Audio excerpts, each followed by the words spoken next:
Irmão, minha irmã, abra aí a sua Bíblia, no livro de Números, capítulo 21. Eu quero ler alguns versículos com você nessa noite. Números, capítulo 21. Livro de Números, capítulo 21.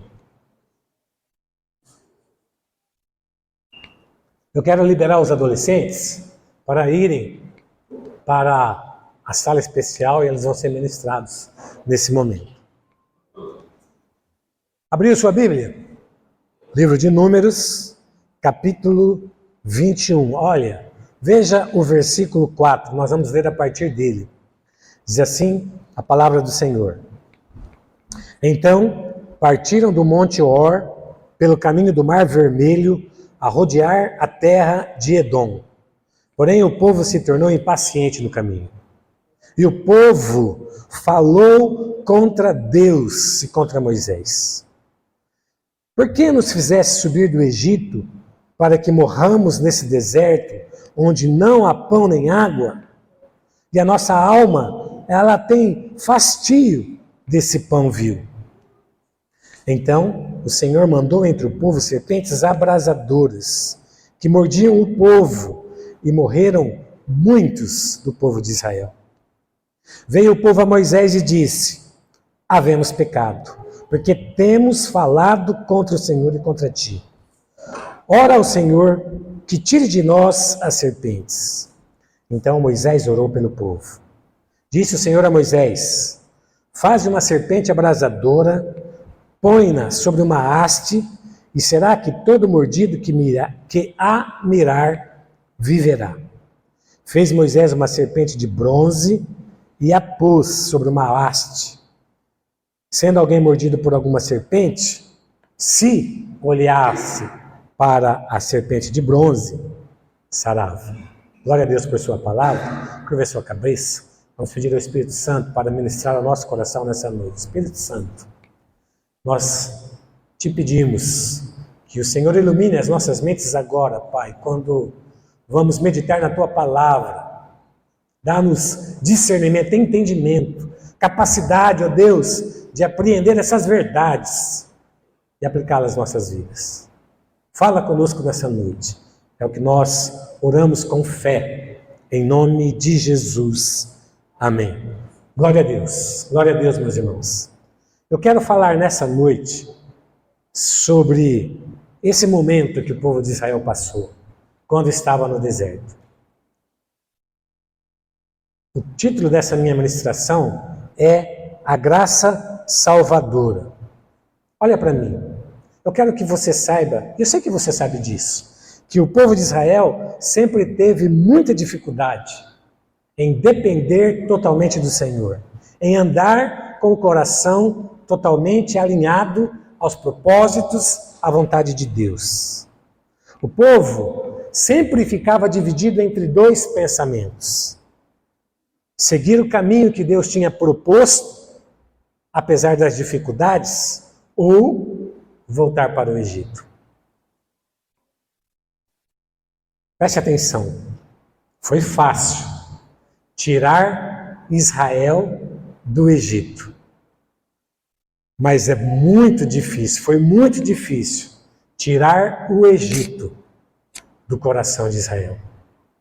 Você consegue entender essas palavras? Libertar o povo de Israel do Egito foi muito fácil para Deus.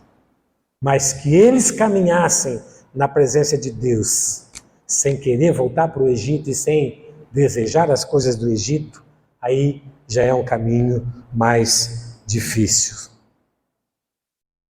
Eu quero falar com você nessa noite sobre a graça salvadora de Deus revelada aqui no Velho Testamento. Preste atenção. A vontade de Deus para mim e para você, para nós, é que todos nós sejamos salvos. 1 Timóteo 2,4 fala exatamente isso. A vontade de Deus é que todos sejam salvos e cheguem ao pleno conhecimento da verdade. Essa é a vontade de Deus. Salvos do quê? Talvez a gente precisa entender primeiro que tipo de salvação Deus quer nos dar. Nós olhamos muito para o material, para as coisas desse tempo, desse momento. E queremos que Deus nos livre e nos salve de muita coisa. Isso é importante. É importante. Mas muito mais importante que isso é pensar na nossa alma, na salvação eterna, salvação da morte eterna. Eu quero fazer uma pergunta para você. O que é que tem impedido muitos de tomarem posse da salvação que Deus graciosamente nos oferece, já que a vontade dele é que todos sejam salvos? O que é que impede que as pessoas sejam salvas? Como eu posso tomar posse dessa salvação oferecida por Deus? A questão é, onde você passará a eternidade? A resposta a essa pergunta vai depender das suas escolhas, aqui e agora. Você decide qual vai ser o seu futuro na eternidade. A experiência de Israel nesse episódio nos ajuda a responder a pergunta sobre como eu posso tomar posse dessa salvação graciosamente oferecida por Deus. E eu quero falar sobre algumas verdades concernentes à salvação a partir desse texto. E a primeira verdade, irmãos, que eu quero refletir com vocês e passar para vocês é falar um pouco sobre a nossa realidade, sobre aquilo que nós somos. Se nós não entendermos quem nós somos, nós não vamos obter a salvação tão grande que Deus já preparou para nós. E quem nós somos? Todos nós somos pecadores. Olha o que diz a palavra de Deus. Versículo 4. Então partiram do Monte Hor pelo caminho do Mar Vermelho, a rodear a terra do Edom. Porém o povo se tornou impaciente pelo caminho. Se você lesse os versículos anteriores, você vai ver o povo de Israel realizando uma derrota, uma batalha, né? E ele vencendo um rei, o rei Oreb. Aliás, aqui o povo está bem próximo de iniciar o avanço, a expansão deles, a conquista da terra prometida. Já tinham se passado 38 anos desde a saída do povo lá do Egito. Toda uma geração tinha morrido no deserto por causa do pecado, da incredulidade, por causa da murmuração. E essa geração que estava viva e que ia tomar posse da terra, ela estava iniciando a conquista. Tinha tido uma vitória fabulosa. Mas logo após essa vitória, eu quero que você entenda isso, porque tiveram que tomar um caminho difícil. O povo se tornou impaciente pelo caminho. Já se esqueceram de tudo aquilo que Deus estava fazendo por eles. E esse povo, verso 5, falou contra Moisés e contra Deus. E eles falavam assim: por que nos fizeste subir do Egito para morrermos aqui nesse deserto onde não há pão e não há água? E eles falavam mais: e a nossa alma, ela tem fastio, ela não aguenta mais esse pão vil. Eles estavam falando do maná. Olha que coração desse povo. Mas deixa eu falar uma verdade para você. Nós somos esse povo. Nós somos uma réplica do povo de Israel. E Deus faz um monte de coisa na minha e na tua vida. Mas quando surge um problema, nós nos esquecemos do que Deus fez e no nosso coração murmuramos. Sempre, irmãos, preste atenção nisso. Sempre o nosso pecado é primeiramente contra Deus. Depois, em relação às pessoas. E esse texto aqui nos revela que todos nós, como o povo de Israel, somos pecadores. Esse texto fala e expõe o pecado do povo. Qual pecado? Murmuração. Eles ficaram cansados, impacientes e começaram a falar mal de Deus e falar mal de Moisés. E reclamar das bênçãos que Deus tinha dado, até do maná, que era para ser bênção. Agora eles consideravam um pão vil. E assim nós somos. Deus tem nos dado tantas bênçãos, mas nós olhamos para o que está nos faltando. E a gente reclama porque não temos tudo o que queremos. Embora Deus tenha suprido as nossas necessidades. O pecado do povo foi exposto. O povo murmurou contra Deus e contra Moisés. O povo rejeitou a provisão de Deus. A realidade mais nua e crua sobre nós mesmos, irmãos, é que nós somos pecadores. A Bíblia fala isso.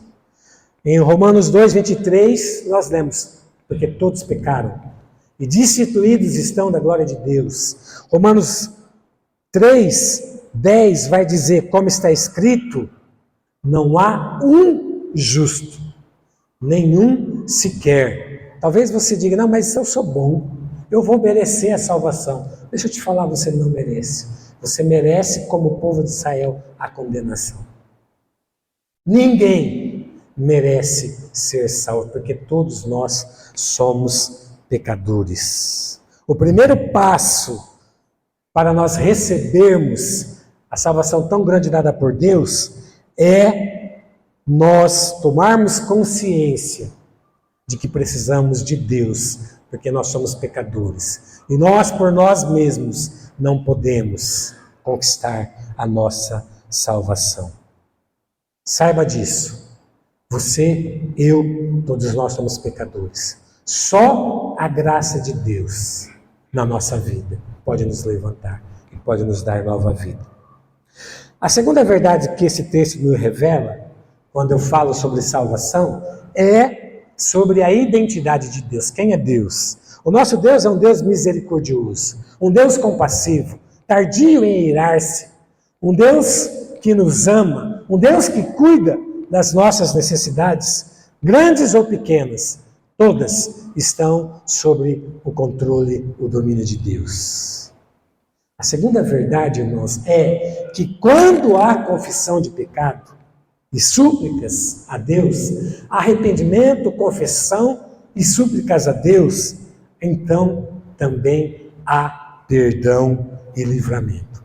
O povo, aqui pela primeira vez, porque o povo muitas vezes tinha murmurado, e sempre Moisés intercedia pelo povo, mas dessa vez, irmãos, foi diferente.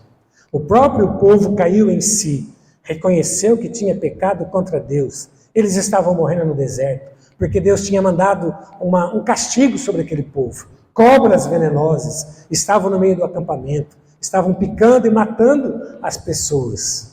Eles entenderam que aquelas cobras eram consequências do afastamento deles de Deus. E então eles caíram em si, reconheceram o seu pecado, procuraram a Moisés e falaram: Moisés, ora por nós, intercede por nós, Moisés. Pede para Deus nos livrar desse castigo, porque de fato nós pecamos contra Deus e contra você, porque nós rejeitamos aquilo que Deus tem dado para nós, o maná, e queremos algo diferente que não está ao nosso alcance agora. O que é que o povo faz? O povo reconhece que pecou contra Deus e contra Moisés. O que é que o povo faz? Pede a Moisés que interceda por ele. Irmãos, preste atenção no que eu vou te dizer. Sempre que alguém, com sinceridade de coração, se arrepende do seu pecado, Deus perdoa. E aqui, Deus perdoou o pecado daquele povo. Ele decide perdoar. E Deus providencia um meio para salvar aqueles que estavam sendo picados pelas cobras. Essa é a terceira verdade que eu quero apresentar nessa noite. E ela tem a ver com uma maneira como nós podemos nos salvar da ira vindoura. como nós podemos ser alcançados pela graça salvadora de Deus. E sabe qual é esse método, essa maneira? É a fé. Fé em Jesus. Só Jesus é o caminho. Só Jesus é o meio para que nós possamos ser salvos. Como Deus providencia esse livramento? Eu acho interessante, porque, pensa comigo, o que aconteceu foi que Deus deu um castigo para o povo. Enviou cobras abrasadoras, e essas cobras, dentro do acampamento, começaram a picar as pessoas. Não era fácil para Deus simplesmente mandar que aquelas cobras saíssem do meio do povo? Era. Mas Deus fez isso? Não, meus irmãos. Deus deu uma outra solução. Deus falou assim: Moisés, faça uma cobra de bronze. Coloque numa haste. E aí, todas as pessoas que forem mordidas por qualquer cobra, se elas, da onde estiverem, olharem para a serpente de bronze, serão curadas. Essa serpente, irmãos, não foi colocada dentro do santuário, dentro do tabernáculo. Não era normal que fosse assim? Deus pediu que colocasse no meio do povo. Irmãos, a nossa salvação não está em uma igreja. Preste atenção nisso. Não está na igreja, está em Jesus. Eu, vocês, nós precisamos olhar para Jesus. Aqui nós vemos um tipo de Cristo. No Velho Testamento tem muitas figuras que representam Cristo. Essa cobra de bronze representa Cristo. Percebe que a cobra foi colocada numa haste como crucificada? Jesus, em João 3, ele vai dizer: quando eu for levantado, eu atrairei todos a mim. Da mesma maneira como a cobra de bronze foi levantada lá no meio do arraial e as pessoas olhavam para a cobra para serem curados, vocês precisam olhar para mim. É através de mim que vocês vão alcançar salvação. Ele fala: eu sou o caminho, eu sou a verdade, eu sou a vida. Ninguém vem ao Pai senão por mim. Não pense você que com teu esforço, com a tua dedicação, com a tua vontade de acertar, de fazer as coisas certas, você vai comprar a salvação. Não vai. Por mais que o homem faça, ele sempre é um devedor em relação a Deus. O que é que Deus nos ensina com essa imagem da cobra de bronze? Quais são as lições relacionadas com a nossa salvação, irmãos? Rapidamente, vou passar essas lições. A primeira delas, irmãos, é que a responsabilidade com relação à salvação, ela é individual. Eu não posso fazer nada para a Maria Lúcia, para o Lucas, para o Antônio, para nenhum dos meus familiares. Eles vão ter que olhar para Jesus. Assim como lá no deserto, não adiantava um pai olhar para bronze, para cobra de bronze para salvar o seu filho. O seu filho, picado, tinha que levantar a cabeça e olhar para aquela cobra de bronze lá no meio do arraial. E se ele olhasse, ele seria curado. A salvação é individual. Você vai ter que responder por ela diante de Deus. Só você. Nós somos salvos, irmãos, por causa da graça de Deus. O que é que aquele povo merecia? A morte, a condenação. Mas Deus é tão bondoso que ele, atentando na humildade do coração de alguém que suplica, ele se inclina para salvar. A graça é algo que eu não mereço, mas recebo de Deus. Eu não mereço a salvação. Você não merece a sua salvação, mas ela está disponível para você. Deus já fez tudo o que precisava fazer. E a base para a nossa salvação, além de ser a graça de Deus, é a fé. Aquelas pessoas no deserto, se não crescem naquilo que Moisés estava falando e não olhassem para a serpente levantada no meio do arraial, morreriam. Era preciso fé. Fé para crer que olhando para aquela serpente seriam curados. A escolha, eu volto a dizer, é do indivíduo que precisa, onde estiver, como estiver, olhar para Jesus. Se olhar para Jesus, será salvo. Crê no Senhor Jesus e será salvo. Tu e tua casa. Você quer salvação para a tua casa? Olhe para Jesus. Vire-se para Jesus. Busque a Jesus. Só Jesus pode mudar a sua realidade. Qualquer mordida mortal do pecado pode ser curado pela graça de Deus manifestada em Jesus, que deu a sua vida, morrendo a nossa morte, para que eu e você pudéssemos viver a sua vida. Beleza, Walter. Legal. Mas o que é que isso impacta a minha vida? Duas coisas. Primeiro, ali a necessidade do povo era uma necessidade concernente aos problemas do dia a dia. Claro que eles estavam morrendo, mas era uma questão humana, material. Quais são as suas necessidades? Qual é a tua luta? Do que é que você precisa ser salvo? Eu vou dizer para você, olha para Jesus. Só Jesus para mudar a tua realidade. Essa crise que você está vivendo, meu irmão, só Jesus pode mudar. Se o teu casamento está acabado, em frangalhos, só Deus pode consertar. Se a tua crise financeira é tão grande que você não vê saída, só Jesus pode mudar. Jesus é a solução para todos os nossos problemas. Deus sempre responde para nós, nos mostrando Jesus. Entende? Esse é o primeiro aspecto. Falando de coisas do dia a dia. Mas eu não sei como você está aqui. Eu não sei que experiências você tem com Deus. Mas deixa eu te dizer, só Jesus pode te salvar. Não é a tua religião. Ah, Walter, mas eu sou há tanto tempo da igreja.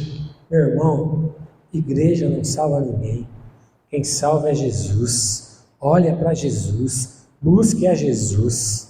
Entregue a sua vida a Jesus. Então, se você não fez essa entrega, meu irmão, faça hoje. Eu não vou chamar você aqui na frente, não vou pedir para você levantar a mão. Mas eu te deixo esse desafio. Tome hoje essa decisão de entregar a sua vida para Jesus. Deus é o maior interessado em que a gente tenha uma experiência genuína, verdadeira com Deus. E Ele quer fazer isso na sua vida. Eu estou terminando. Eu quero orar por você. Eu quero que você se coloque em pé. As experiências de Israel nos ensinam hoje a tratarmos com Deus. Então, pense agora naquilo que você precisa ser salvo. Peça a Deus que entre na sua causa e mude essa tua realidade. Eu vou orar por você. Eu quero que você feche seus olhos, meu irmão. Coloque a sua mão no seu coração. Fale com sinceridade diante de Deus. Fala para Ele qual é a sua luta, do que você precisa ser salvo. Jesus é a solução. É em Jesus que eu devo buscar. Pai, eu quero colocar nesse momento, Deus, a vida do teu povo no teu altar. O Senhor conhece as necessidades de cada um desses meus irmãos, Senhor. Entra na causa deles. Pai, essa necessidade de salvação, eu não sei qual é, mas o Senhor sabe. Senhor, mova-te para vir de encontro a essa necessidade e mudar a realidade dele. Em nome de Jesus.